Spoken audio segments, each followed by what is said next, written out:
Ya, selamat pagi kepada seluruh mahasiswa. Hari ini kita akan masuk ke mata kuliah farmakologi, rekam medis ya.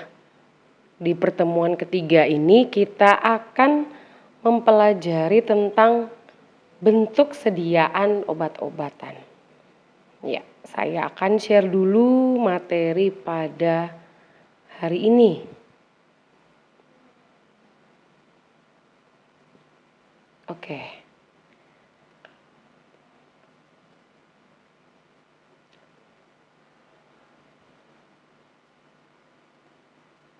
Ya, bentuk sediaan obat. Suatu zat aktif atau bahan-bahan pembuat obat tidak dapat digunakan begitu saja untuk pengobatan, tetapi dibuat suatu bentuk yang cocok serta dipilih pula rute penggunaan obat yang sesuai agar tujuan pengobatan dapat tercapai. Ini pengertian kenapa sih bahan obat tidak hanya digunakan untuk pengobatan saja. Begitu ya. Tapi ketika suatu obat itu diproduksi, maka juga harus melihat rute penggunaan obat yang sesuai. Agar apa? Agar tujuan pengobatannya dapat tercapai. Kemudian bentuk sediaan obat itu diartikan wujud obat yang diberikan kepada pasien. Kemudian bentuk sediaan obat juga berpengaruh terhadap kecepatan dan takaran jumlah obat yang diserap oleh tubuh serta berpengaruh pada kegunaan terapi obat. Kemudian bentuk sediaan adalah bentuk suatu formulasi obat sehingga menjadi suatu produk yang siap untuk diminum atau dipakai oleh penderita supaya tercapai efek terapi yang diinginkan. Bentuk sediaan yang dibuat harus menjamin pertama kenyamanan pemakaian, kemudian stabilitas obatnya seperti apa, dan dosis yang tepat. Ini pembagian bentuk sediaan obat. Yang pertama adalah bentuk padat. Secara umum ada juga bentuk cair dan juga bentuk gas. Nah, ini mungkin mahasiswa sudah pernah tahu ya, dilihat dari gambarnya jelas. Ini adalah obat tablet dengan beberapa bentuk sediaan lainnya. Tablet atau kompresi istilah lainnya diartikan adalah sediaan padat yang kompak dibuat secara dikempa atau dicetak, berbentuk pipih dengan kedua permukaan rata atau cembung dan mengandung satu atau beberapa bahan obat dengan atau tanpa zat tambahan. Zat tambahan yang dimaksud bisa zat pengisi, ada juga namanya zat pengikat, dan juga ada namanya zat penghancur dan zat pelicin. Nah, untuk berat tablet, kira-kira setiap 1 kali produksi, tablet itu memiliki berat 300 mg sampai 600 mg. Ya, ini untuk ukuran tablet. Kemudian ada juga nih istilah tablet salut. Disalut suatu tablet diberikan penyalutan agar meningkatkan stabilitas obat. Kemudian beberapa zat aktif itu rasanya yang tidak enak. Sehingga dengan adanya penyalutan, dia dapat menutupi rasa obat yang tidak enak. Terus tujuan penyalutan. Yang ketiga menghindari penguapan zat. Ada beberapa zat aktif di dalam obat itu yang cepat menguap karena mungkin mengandung minyak katsiri ya atau minyak menguap sehingga perlu adanya penyalutan. Yang keempat, kenapa sih tablet itu perlu disalut? Karena untuk memperbaiki penampilan tablet ya secara estetika. Dan yang terakhir merupakan identifikasi dari produk pabrik tertentu. Disalut nih warnanya pink, nanti dicap lagi pakai logo pabriknya misalkan seperti itu. Ya, ini beberapa tujuan kenapa tablet itu mesti disalut ya atau dilapisi. Macam-macam tablet salut. Ada yang namanya tablet salut selaput atau film. Seperti yang kalian lihat, itu contohnya adalah obat sakit gigi atau obat penghilang nyeri. Ponstan ya, 500 mg yang berisi asam mefenamat. Itu diselaput atau dilapisi dengan lapisan film. Yang kedua ada yang namanya tablet bersalut enterik. Contohnya obat Voltaren 50 mg. Sama-sama obat anti rematik bisa, anti inflamasi atau peradangan juga bisa, yang berisi natrium diklofenak ya. Kemudian ada juga yang namanya tabletnya dilapisi atau disalut dengan gula atau istilah kerennya dregi. Contohnya adalah vitamin A. Ya, ini vitamin A seperti ini bentuknya kalau disalut gula. Bentuknya lebih mengkilat dibanding dengan tablet salut yang lain. Terus ada juga macam-macam tablet pada umumnya. Yang pertama tablet lozenges atau tablet hisap. Dia pasti namanya tablet hisap, dihisap seperti permen, diemut sebagai antiseptik pada mukosa mulut atau tenggorokan. Misalnya adalah espetrosis, bukan fcitrosis ya. Espetrosis ini antibiotik yang seperti kalian lihat di sebelah kanan dari pabrik Meiji. Dia untuk antiseptik mulut dengan rasa melon. Isi zat aktifnya dequalinium HCl. Ya, ini bisa kalian beli di apotek atau sarana kefarmasian lainnya. Kalian bisa beli untuk sebagai antiseptik mulut. Ada juga tablet sublingual. Tabletnya diletakkan di bawah lidah. Tablet ini itu melarut lebih cepat dan bahan obat diabsorpsi melalui mukosa. Contohnya nitrogliserin. Ini kalau sublingual biasanya untuk obat-obat penyakit jantung. Kemudian ada juga tablet intrabukal. Dimasukkan di bagian dalam pipi. Dia cepat sekali melarut dan bahan mudah diabsorpsi melalui mukosa mulut. Contohnya biasanya adalah obat-obat progesteron, hormon-hormon pada wanita ya. Ada juga nomor 4 tablet sustain release. Sustain release berarti bahan obat atau zat aktifnya dilepas perlahan-lahan. Contohnya seperti di sebelah kanan nih ya. Tablet salut selaput, pelepasannya lambat. Isoptin SR untuk sakit hipertensi. Terus ada juga tablet yang dimasukkan ke dalam rongga tubuh. Contohnya yang di sebelah kiri nystatin tablet vagina. Jadi bukan di mulut dimasukkannya atau melalui mulut, tapi melalui alat kelamin wanita yaitu vagina. Biasanya tablet ini itu untuk penyakit jamur, kemudian bisa juga antibiotik ya untuk wanita. Kemudian yang keenam ada yang namanya tablet implantasi atau implan. Namanya implantasi berarti tabletnya diimplantasikan di bawah kulit. Contohnya adalah Norplan atau Norplan ya. Terus ada juga istilah tablet-tablet long acting. Yang pertama ada tablet sustain release di mana obat dilepaskan sebagian demi sebagian sehingga kadar obat dalam darahnya dapat dipertahankan dalam jangka lama atau jangka waktu 12 sampai 24 jam. Contohnya adalah Quibrone TSR. Kemudian ada tablet prolong action di mana konsentrasi obatnya lebih rendah dari bentuk biasa yang selanjutnya kadar obat tersebut dapat diatur. Yang ketiga ada tablet repeat action. Repeat berarti pengobatannya dosis tunggal pada waktu digunakan dan selanjutnya dosis tunggal lain pada waktu berikutnya. Dia mengandung manik atau pelet. Contohnya adalah eufilin retard, isinya adalah teofilin dari pabrik Paros. Kemudian ada juga obat afil retard yang berisi feniramin maleat. Ya, ini perlu kalian ketahui saja istilah-istilah.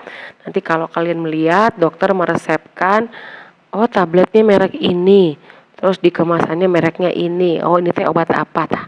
Itu biar kalian dapat memahami istilah-istilah yang ada di farmakologi rekamedis. Ini adalah bentuk tablet. Jadi tablet itu ada yang bentuknya pipi, ya, kemudian bulat seperti pada umumnya yang sering kalian konsumsi.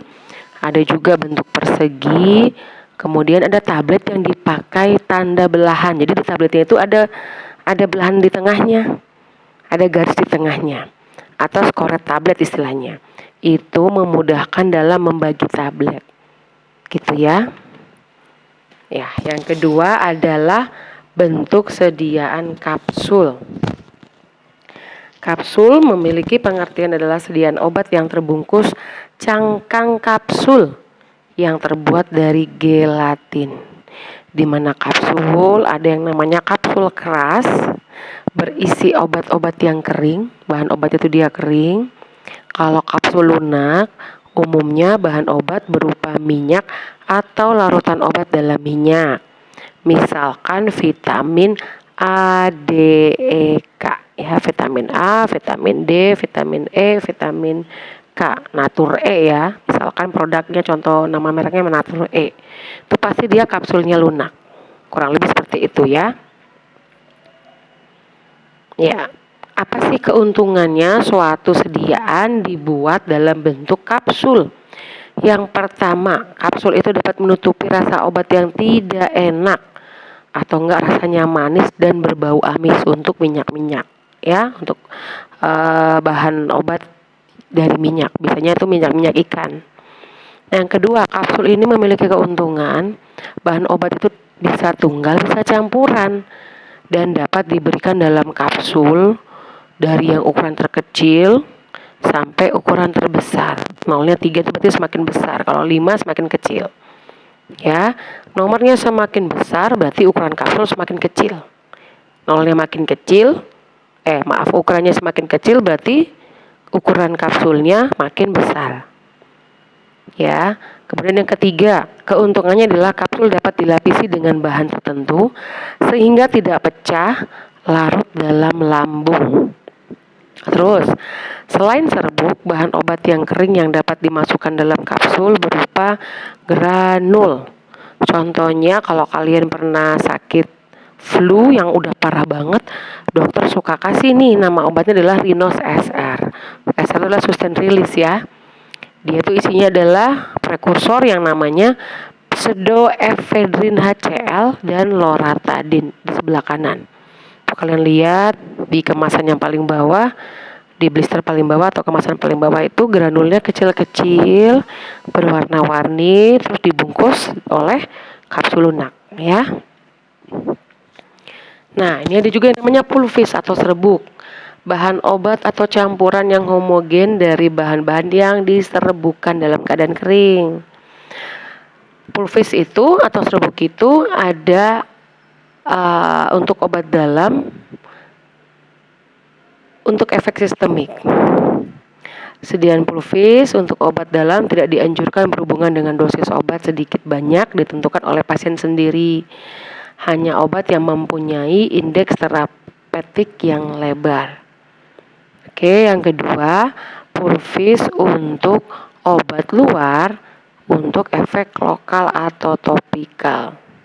Terutama berupa pulvis atau serbuk aspersorius, di mana konsentrasi bahan utama yang terbagi dalam vehikulum perlu diperhatikan. Ini contoh resep, misalkan dokter kasih nih asidum salisikum 2%, terus talek atau talkum 100 buat menjadi bedak salisilat. Contoh produknya yang kalian lihat adalah yang di kanan, ini bedak anti jamur, di mana pemberiannya bisa kalian tentukan sendiri ya. Daftarin isinya mikonazol nitrat 2%. Itu sistemik. Kalau lokal itu nebasetin, isinya neomisin sulfat. Ya, ini obat antibiotik. Oke. Tadi pulvis, namanya pulvis. Tadi pertama ada tablet, kapsul, kemudian pulvis. Bentuk yang ketiga, yang keempat adalah yang namanya pulveres atau puyer ya. Kalian lebih familiar dengan kata puyer. Dia adalah serbuk terbagi berupa bungkusan kecil dalam kertas perkamen per unit dos sistem. Satu puyer biasanya tuh 300 sampai 500 mg, maksimal 1 gram. Jadi hampir sama dengan berat tablet ya, setiap berat satu puyer, satu kertas puyer. Bahan yang sering dipakai adalah bahan pengisinya berupa sakarum laktis atau laktosa. Dan puyer ini biasanya untuk bayi dan anak, dapat ditambahkan glukosum atau dextrosum. Sekarang yang sering digunakan untuk mengurangi rasa pahit nih di apotek-apotek, namanya adalah gula equal. Ya, mungkin kalian pernah dengar. Itu yang berisi laktosa, bisa aspartam, ya, pemanis buatan, kemudian L-leucin dan natrium cross-caramelose. Ya, bentuknya seperti di kanan ya, bentuk puyer kayak serbuk biasa pada umumnya. Ya, serbuk terbagi atau istilahnya ya, karena dibagi-bagi gitu. Digunakan untuk obat dalam, biasanya diminum. Keuntungannya obat berupa unit dos sistem, kemudian dosis obat tepat disesuaikan dengan kebutuhan pasien secara individu. Puyer lebih stabil dalam penyimpanan daripada obat bentuk larutan. Kemudian disolusi obat dalam cairan larutan cerna lebih cepat daripada bentuk tablet atau kapsul. Karena dia sudah dalam bentuk serbu, maka lebih cepat dicerna badan kalian. Begitu maksudnya. Kerugiannya, obat yang rasanya pahit sukar tertutupi. Terus, obat yang merangsang mukosa mulut dan atau saluran cerna dapat terganggu. Ini beberapa keuntungan dan kerugian dari puyer ya, atau serbuk terbagi. Nah, ini kalian mungkin pernah dengar nih. Namanya adalah suppositoria. Atau mungkin ada yang belum pernah dengar. Jadi, ini tuh memiliki pengertian sediaan padat yang dirancang untuk pemakaian melalui dubur atau rektum. Kemudian nanti suppositorianya akan meleleh karena dia ada kandungan coklat sehingga dia dapat meleleh dalam suhu tubuh dan melarut dalam rektum serta memberikan efek lokal. Jadi efeknya hanya di sekitar usus dan rektum, nggak sampai di kepala, nggak. Hanya di beberapa bagian organ tertentu dalam tubuh manusia saja ya. Contoh produknya ada yang namanya Superhoid. Ini merek Superhoid biasanya untuk anti hemoroid atau obat wasir. Ya, pecahnya pembuluh darah di area sekitar dubur ya. Isinya benzokain 1%, zinc oksida 2% dan juga alkohol 0,25%. Ini dimasukkan ke dalam rektum, bukan diminum ya, sekali lagi ya. Dimasukkan ke dalam dubur, nanti akan melalui rektum.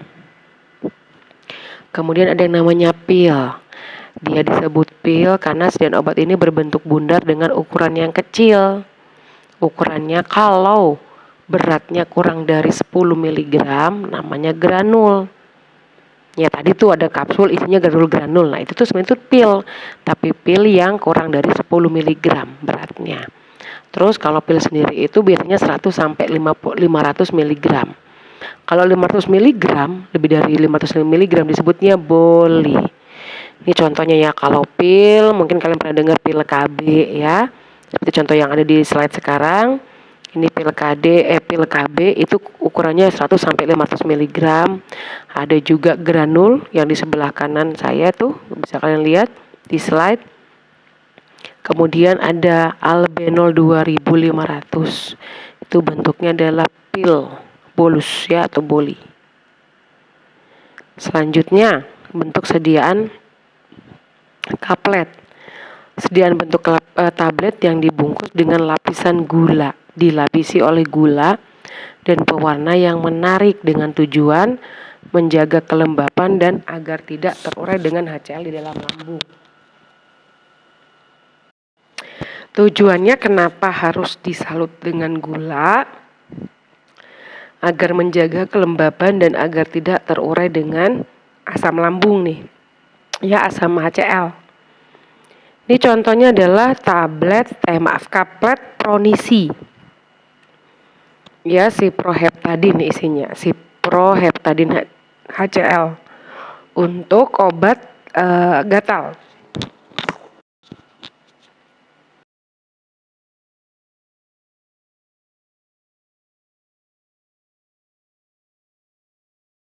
Ada obat bentuk sediaan cair,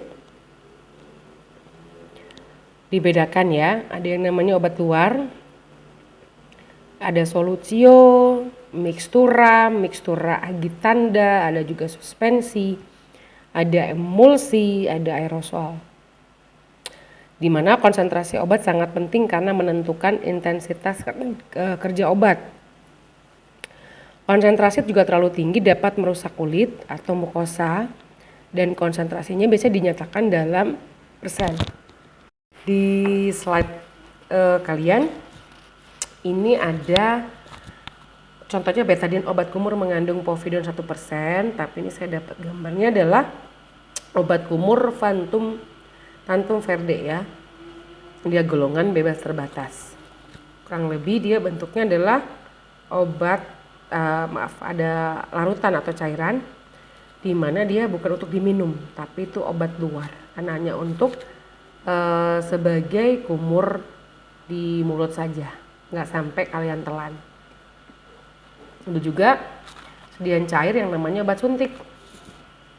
Di mana obat suntik ini ada intravena, dia berupa larutan dalam air, terus obat suntik subkutan di bawah kulit ya, berupa larutan dalam air juga, dan obat suntik intramuskular atau melalui otot, di mana larutan dalam air ataupun dalam minyak dan juga dapat berupa suspensi.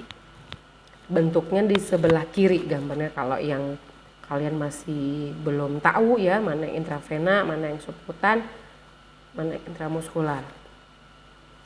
Ada juga obat minum nih, bisa bentuknya solutio, larutan, kemudian campuran atau mixtura dan eliksir.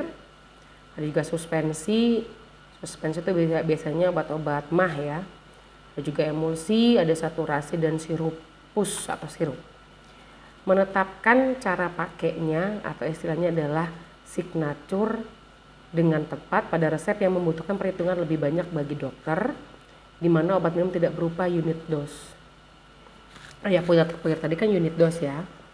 Contohnya obat minum ada namanya larutan obat batuk bisolfon. Isinya adalah bromhexin HCl untuk pengecer dahak. Terus yang di bawah itu kurkuma plus emulsion, bentuknya emulsi ya. Biasanya untuk penambah nafsu makan dari minyak ikan. Biasanya ya, sama temulawak. Ini untuk meningkatkan nafsu makan pada anak. Rasanya jeruk. Kemudian ada juga yang namanya obat tetes ya, sediaan cair. Diberikannya pasti di luar tubuh. Ya, bukan masuk melalui mulut. Obat tetes ini diberikan untuk obat minum atau obat luar. Kalau obat tetes yang di sebelah kiri itu sendositrol untuk tetes mata, sehingga untuk luar tubuh. Pemakaiannya dengan alat penetes. Kalau obat yang diminum, obat tetes yang di bawah itu namanya oral drop untuk meringankan hidung tersumbat pada bayi. Ini rasa anggur, tetap menggunakan pipet ya. Kalau tetes mata istilahnya goutte ophthalmique. Kalau tetes hidung itu istilahnya adalah goutte nasales. Tetes telinga itu goutte, AE dibacanya E ya, istilah nama latin tuh AE dibacanya E. Goutte auricularis ya, tetes telinga. Nah, untuk yang berbentuk gas ini ada yang namanya aerosol. Pasti sudah pada familiar ya dengan aerosol. Dia adalah sediaan spray yang digunakan dengan cara disemprotkan atau dihirup, yang umumnya digunakan untuk pengobatan sesak napas untuk penyakit asma. Ini contohnya adalah Ventolin inhaler yang isinya salbutamol yang bebas CFC. Ya, ini sering sekali digunakan oleh pasien-pasien asma. Oke. Materi sudah selesai. Nanti kita akan lanjutkan lagi untuk pertemuan selanjutnya. Terima kasih untuk materi pada hari ini. Tolong kalian belajar dan tetap sehat. Kita akan ketemu lagi di minggu depan. Kemudian silahkan mengerjakan soal yang ada di Google Classroom. Selamat pagi.